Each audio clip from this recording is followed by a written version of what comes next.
Hey everybody, welcome back. We just got off the MSC Seashore and boy, do I have a lot to talk about. This video was supposed to be all of the hits and misses from our cruise, but I have to be honest, the miss list is huge. I don't even know if we'll get to the hit, so we might have to separate this into two separate videos. Now I just want to premise to say that I always have the motto that a bad cruise is better than a good week at work, or food always tastes a little bit better when somebody else cooks it. This cruise was on a different level. Now, I'm not trying to deter you from cruising on MSC or the Seashore specifically, but I am here to help you cruise better, so I just want to give you the information. You can go into the experience with no surprises.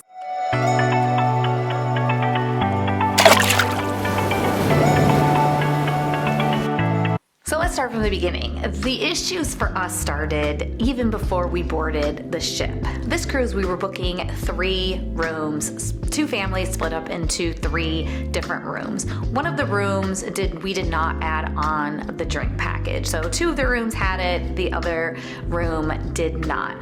MSC does not have freestyle dining. So if you want to dine together with your group, you have to call to connect the rooms. Then when you connect the rooms, they'll seat you all at the same table because everybody has an assigned dining time, an assigned dining restaurant, and an assigned table. So when we called to have our rooms connected, they said, oh, we cannot connect the room with the guests that don't have the drink package. Fine, it's a rule. I will accept that. Let's go ahead and add on the drink package. This is where it got annoying. My 3-year-old grandson is staying in that room, and they said part of the requirement was that he also add on the drink package. Yep, 3 years old. Now it's a minor's package. It's not an alcohol package, but a 3-year-old is essentially a baby, and for our entire cruise, he drank nothing more than water and possibly a little bit of milk. So it was off-putting to say that to be able to eat together, everybody had to have this drink package, which didn't make a lot of sense because I'm jumping forward. It was hard to even get a drink at our main dining room table. So I don't think we rarely even had any drinks delivered to our table, yet we were forced to add on the drink package for a 3-year-old. Okay, so let's jump forward to Embarkation Day. Embarkation Day was a bit of a cluster due to the fact that for some reason they couldn't get the last guest off the ship, so they didn't start boarding until well after noon. So the crowd and the lines were so long outside. But something new in their embarkation process, which I know some of the other cruise lines do, is instead of giving us our boarding identification key cards, they directed us to go to our cabin to get our key cards from above the door.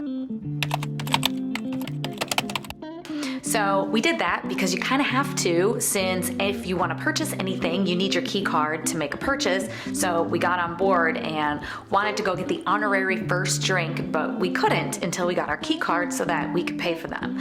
So we got to our room and thought while we're in our room, we'll drop off our luggage and all of our carry-on things, and we were quickly stopped by the room steward who said, "It's too early, you can't be in here." Again, another thing I understand. However, why send us to our room to get our key cards when you could easily give them to us at the port as they did last time? So let's talk about the muster drill. Nobody likes the muster drill, but we all know when we get on a cruise ship, we have to do it, right? So let's just get through it. This scenario, they waited, I want to say it was till 3 p.m., 3 or 4 p.m. It was kind of late in the afternoon, saying that was when the muster drill was going to take place and that we had to be in our cabin. So first they put on the TV a 6-minute video that we were required to watch.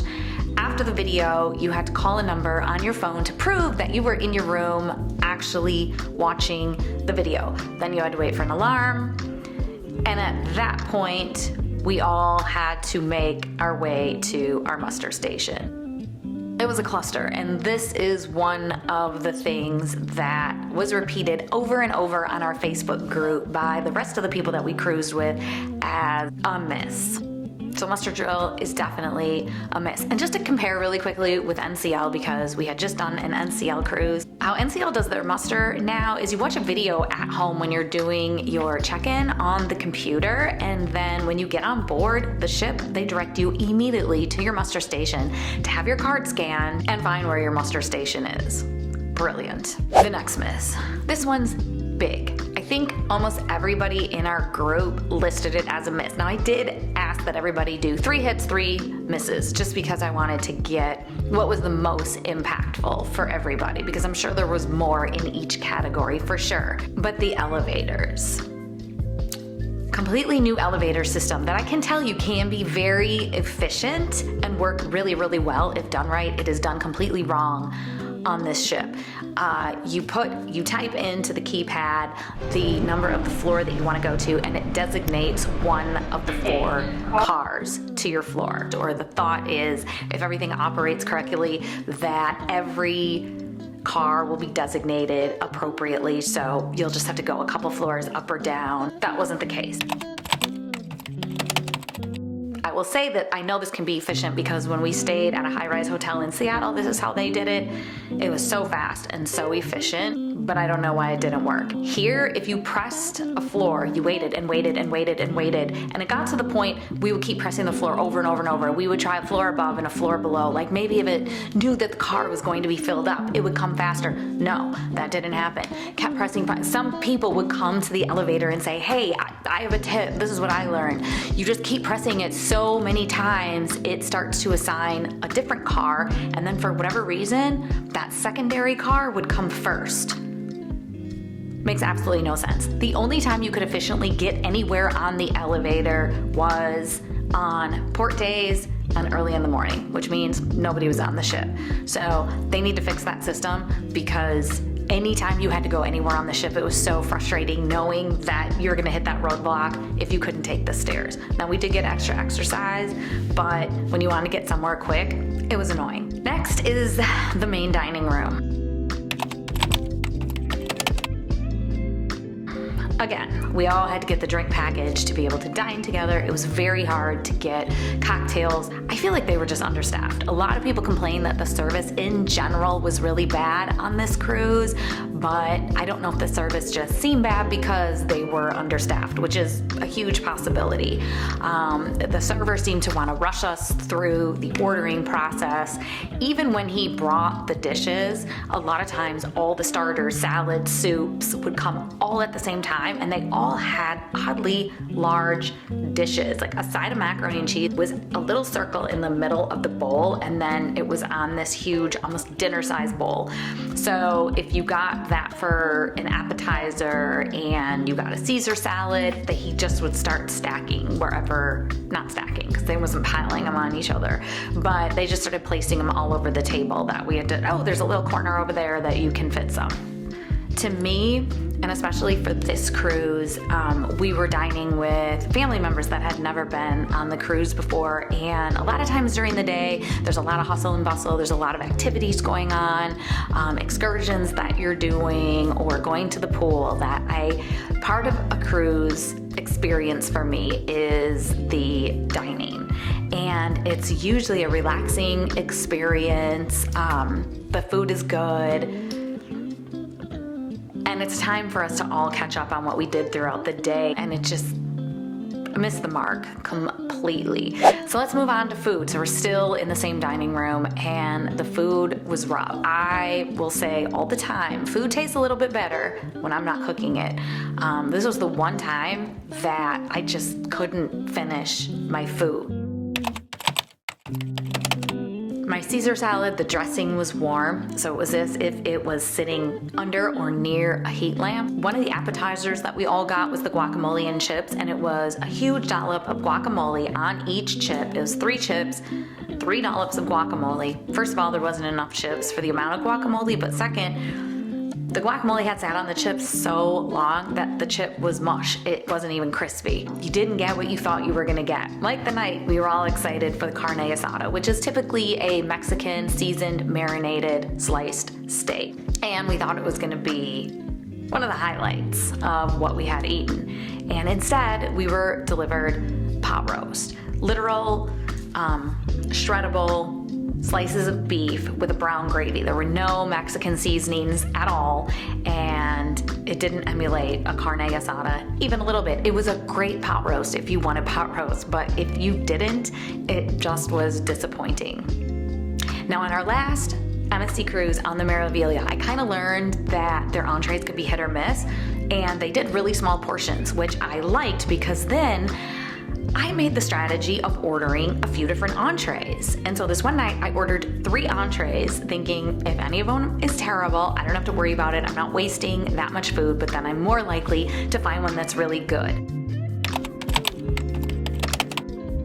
Now they charge $5 per entree, which I would pay and I would spend if it was worth it. But if you don't know if you're gonna get something good, and the only reason I wanted multiple entrees is only if the one that I got was terrible, and just none of the food stood out as good. Some of it was very average. It just overall was really disappointing. And from the poll on our Facebook group, I would say I heard main dining room food as a miss, second to the elevators. Okay, let's talk about drinks.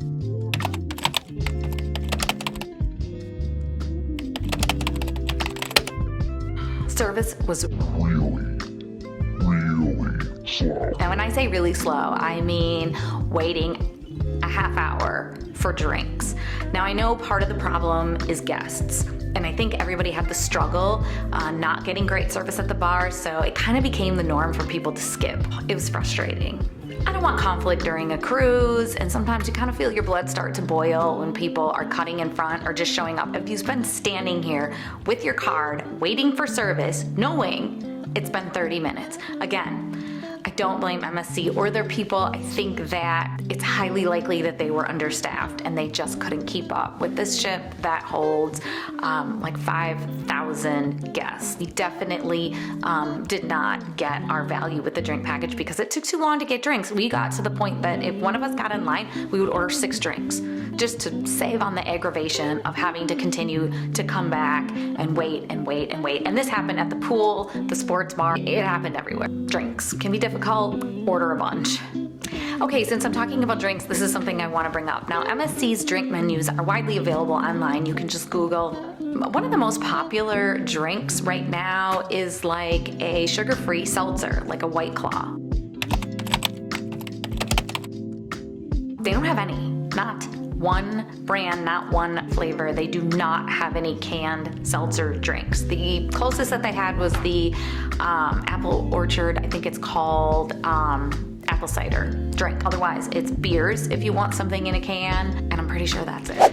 Okay, let's talk about the water park. Now, there are great things about the water park, but we'll save that for the hits portion. Something that just was a bit of an inconvenience is if you want to go on the water side, you have to find the table where you have to read a form, a waiver, sign off, get a wristband saying that you can go on the water slides. To me, this is something you can just do at check-in, click the form, I agree. If I get hurt on a water slide, like I'm taking responsibility, which like most cruise lines do. Next negative at the water park is the towel swap. The towels are on lock and key on this cruise ship. You get 2 towels in your room, or not 2 towels, however many people are in your cabin, you get that many towels, and you are required to swap them out with your room steward. So your room steward will do it, obviously, when he cleans his room. So if you need them in the morning, they're not gonna be there. When we got to the private island, Ocean Key, we obviously used our towels on the island, and as we were boarding the ship, they had a bin outside for us to throw in our sandy towels, which we're used to. Every cruise line does that. So we threw our towels into the bin, got on the cruise ship, and decided we were gonna go to the pool. So we went to the pool and thought, hey, we need to get some new towels. And we went to the towel desk and we're told you cannot get new towels unless you turn in your old ones. Well, our old ones were off the ship because we turned them in there, but they didn't offer any fresh ones. So they said you have to get them from your room and call a number. We went to the room, we called the number, and they said, yes, we can bring you some fresh towels. Those didn't arrive for hours later. It's a crazy towel program. Again, it's just another annoying thing. And when you're on a short 4-day cruise and you find yourself having to navigate around all these little difficulties, it can add up pretty quickly. Okay, this is something I should mention, which I also believe I mentioned from our last MSC cruise. I will post that video above or in the description box when we were on the MSC Meraviglia. MSC does status match if you have other statuses with other cruise lines or hotels. And my husband is Diamond. I think it was called Diamond Platinum. I don't know. It was one of those. And whatever it was, it came with free specialty dining for you and a guest.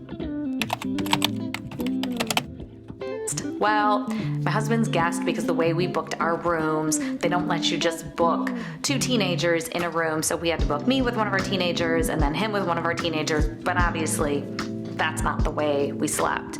And the rule is to use that meal, you're required to only dine with someone in your cabin. Why can't you pick who you want to dine with? It makes absolutely no sense. It was fine. Last time he dined with our son, this time he did with our daughter. They both got great steak dinners, so we were grateful to be able to do that. But what if you're a solo cruiser and you're not with anybody? You are required to dine by yourself? This one to me, over the top, ridiculous, and makes no sense. What is even the reason for it? Okay, let's talk about disembarkation. So the day before, I spoke to our room steward and asked him what is the latest possible time we can leave our rooms? Because we all know that cruise ships make you leave your room. You can still go to the public areas, get breakfast or whatnot, but you have to be out of your room earlier than you actually have to be off your ship. Our room steward said 7 a.m. 7 a.m.? Everybody on the ship has to be out of their room at 7 a.m.? Sounds crazy to me. Not only is it extremely early, it is impossible for everybody to get off at that same time, which means everyone's gonna have to crowd in different places, and it doesn't make a lot of sense. Now, we chose to do our self-assist luggage where we'll walk it off because it was extremely efficient.